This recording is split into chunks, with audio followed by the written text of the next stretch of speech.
तो हेलो दोस्तों, आज के इस वीडियो में हम लोग पढ़ने वाले हैं केमिस्ट्री रसायन विज्ञान के ऑल क्वेश्चन बैंक का ऑब्जेक्टिव क्वेश्चन आंसर।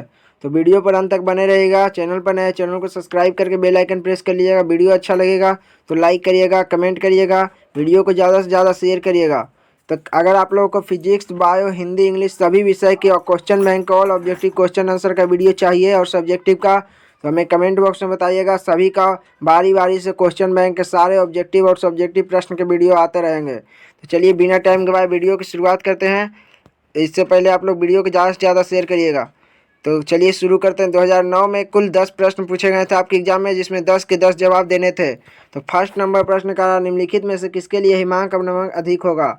निम्नलिखित में किसके लिए हिमांक अवनमन अधिक होगा? तो इसका right answer option number A हो जाएगा, K2SO4 के लिए। K2SO4 के लिए हिमांक अवनमन अधिक होगा। दूसरा नंबर प्रश्न करा, प्रथम कोटि अभिक्रिया के लिए वेग स्थिरांक की इकाई होती है? तो प्रथम कोटि अभिक्रिया के लिए वेग स्थिरांक की इकाई होती है समय इनवर्स।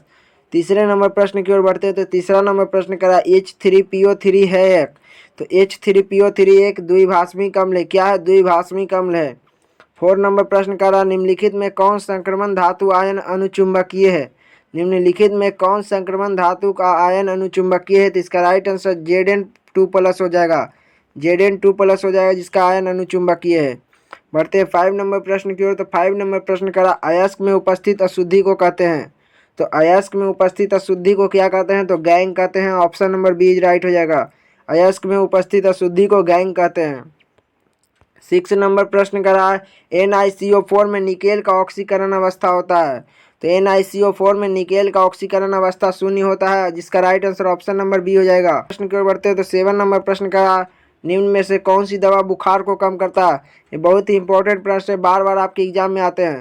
तो निम्न में से कौन सी दवा बुखार को कम करता है? तो इसका राइट आंसर हो जाएगा antipyretic. Option number C is right. और हम आप लोगों को 2009 से लेकर 2022 तक का ऑल ऑब्जेक्टिव क्वेश्चन आंसर कराएंगे, तो कोई भी दिक्कत लेने की बात नहीं। अभी सभी का राइट आंसर बताएंगे। 8 नंबर प्रश्न की ओर बढ़ते हैं। तो 8 नंबर प्रश्न का, मिथाइल एमीन बनाया जा सकता है? तो मिथाइल एमीन बनाया जा सकता है हाफमेंस ब्रोमाइड अभिक्रिया के द्वारा। ऑप्शन नंबर बी राइट हो जाएगा। मिथाइल एमीन बनाया जाता है हाफमेंस ब्रोमाइड अभिक्रिया के द्वारा। ऑप्शन नंबर बी राइट हो जाएगा। 9 नंबर प्रश्न की ओर बढ़ते हैं। तो 9 नंबर प्रश्न करा, एल्कील हैलाइड को एल्कोहल में बदला जा सकता है? तो एल्कील हैलाइड को एल्कोहल में बदला जाता है किस विधि द्वारा? तो विस्थापन अभिक्रिया विधि के द्वारा बदला जाता है। ऑप्शन नंबर बी राइट हो जाएगा। विस्थापन अभिक्रिया विधि द्वारा एल्कीन को हैलाइड में अल्कोहल में बदला जाता है। पढ़ते हैं लास्ट नंबर प्रश्न 2000 का लास्ट नंबर प्रश्न 10 नंबर प्रश्न करा, कैप्रोलेक्टम मोनोमर है? तो कैप्रोलेक्टम मोनोमर है नाइलॉन 66 का। Option number A is right हो जाएगा। तो साल 2009 के सारे ऑब्जेक्टिव प्रश्न समाप्त होते हैं। बढ़ते हैं 2010 की ओर। तो साल 2010 में केमिस्ट्री में के फिर 10 ऑब्जेक्टिव प्रश्न पूछे गए थे, जिसमें आप लोग को 10 का जवाब देना था। तो चलिए 2010 के केमिस्ट्री का ऑल ऑब्जेक्टिव क्वेश्चन है, क्वेश्चन बैंक के देखते हैं। तो फर्स्ट नंबर प्रश्न पूछा था, फैराडे का विद्युत विच्छेदन का द्वितीयक नियम संबंधित है? तो फैराडे का विद्युत विच्छेदन का द्वितीय नियम संबंधित है विद्युत अपघटन के समतुल्य भार से। ऑप्शन नंबर बी राइट हो जाएगा। पढ़ते हैं दूसरे नंबर प्रश्न की ओर। तो दूसरा नंबर प्रश्न पूछा था, निम्नलिखित में कौन एक प्रथम संक्रमण श्रेणी का तत्व नहीं है? तो निम्नलिखित में कौन एक प्रथम संक्रमण श्रेणी का तत्व नहीं है? तो इसका right answer option number C हो जाएगा, मैग्नीशियम। संक्रमण श्रेणी का तत्व उसे कहते हैं जो 21 से लेकर 30 के बीच में आते हैं। 21 से लेकर 30 तक के जो तत्व होते हैं उन्हें संक्रमण श्रेणी का तत्व कहा जाता है। लेकिन मैग्नीशियम Mg12 होता है, जो कि 21 से कम होता है। तो ये नहीं होगा, कह रहा था नहीं है। तो ऑप्शन नंबर सी मैग्नीशियम। पढ़ते हैं तीसरे नंबर प्रश्न की ओर। तो तीसरा नंबर प्रश्न कर रहा, कॉपर पाइराइड का सूत्र है? तो कॉपर पाइराइड का सूत्र होता है CuFeS2 हो जाता है। ऑप्शन नंबर बी राइट हो जाएगा। ये भी आपके एग्जाम में बहुत बार पूछे जाते हैं, इसे भी स्टार मार्क्स लगा लीजिएगा। 4 नंबर प्रश्न का, निम्नलिखित में कौन सा अनुसंख्यक गुणधर्म नहीं है? तो निम्नलिखित में कौन सा अनुसंख्यक गुणधर्म नहीं है? तो इसका right answer option number B हो जाएगा, प्रकाशीय क्रियाशीलता। हिमांक का अवनमन, बाष्प दाब का अपेक्षिक अवनमन, क्वथनांक का उन्नयन, ये सब अनुसंख्यक गुणधर्म है। लेकिन प्रश्न पूछ रहा था अनुसंख्यक गुणधर्म नहीं है, तो प्रकाशीय क्रियाशीलता। ऑप्शन नंबर बी हो जाएगा। 5 नंबर प्रश्न करा, ग्लूकोज में कायरल कार्बन की संख्या होती है? तो ग्लूकोज में कायरल कार्बन की संख्या कितनी होती है? तो 4 होती है। Option number A is right. Glucose में कार्बन की संख्या कितनी होती है? 4 होती है।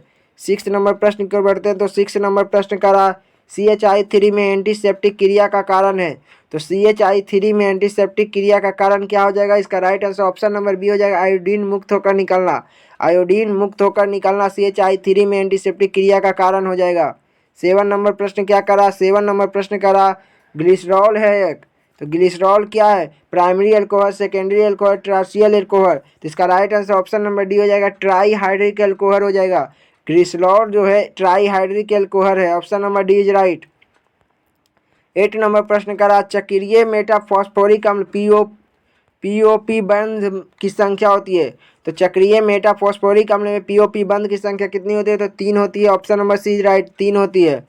9 नंबर प्रश्न करा स्मेल्टिंग में धातु के ऑक्साइड का अपचयन में संयुक्त होता है। स्मेल्टिंग में धातु के ऑक्साइड का अपचयन में संयुक्त क्या होता है, तो कार्बन होता है, option number B is right हो जाएगा। तो 2010 के लास्ट नंबर प्रश्न 10 नंबर प्रश्न करा निम्नलिखित में से कौन सा संघनन बहुलक नहीं है, तो 2010 का लास्ट प्रश्न करा निम्नलिखित में से कौन सा संघनन बहुलक नहीं है, तो इसका राइट आंसर हो जाएगा पीटीएफई। पीटीएफई एक संघनन बहुलक नहीं है। बढ़ते हैं साल 2011 की ओर, तो चलिए वीडियो को अंत तक बने रहिए। साल 2010 में आप लोग को 10 प्रश्न पूछे गए थे, यहाँ साल 2011 में भी केमिस्ट्री में आप लोग को 2011 में भी 10 प्रश्न ही पूछे गए, जिनमें आप लोग को सभी प्रश्न का आंसर देना अनिवार्य था। तो फर्स्ट नंबर प्रश्न की शुरुआत करते हैं। तो फर्स्ट नंबर प्रश्न करा निम्नलिखित क्या करा 234.2 ग्राम चीनी के घोल में 34.2 ग्राम चीनी है, घोल का मोलर सांद्रण क्या होगा। तो आप लोग पूछ रहा है 234.2 ग्राम चीनी के घोल में 34.2 ग्राम चीनी है, घोल का मोलर सांद्रण क्या होगा, तो इसका right answer option number B हो जाएगा, 0.5 होगा। कितना होगा, 0.5, ऑप्शन नंबर बी राइट हो जाएगा। दूसरा नंबर प्रश्न पूछ रहा है एक्स का मान पूछ रहा है, इस समीकरण को देखकर एक्स का मान पूछ रहा है कितना होगा, तो जल्दी से बताइएगा आप लोग। इसका राइट आंसर हो जाएगा एसएन या HCl, option number B right, SN या HCl, option number B right हो जाएगा। तीसरे नंबर प्रश्न की ओर बढ़ते हैं। तो तीसरा नंबर प्रश्न करा K4FeCN6 में Fe प्रसंकरण क्या है, क्या तो प्रसंकरण क्या हो जाएगा, तो इसका right answer option number C हो जाएगा, D2sp3 हो जाएगा, D2sp3, ऑप्शन नंबर सी राइट, प्रसंकरण।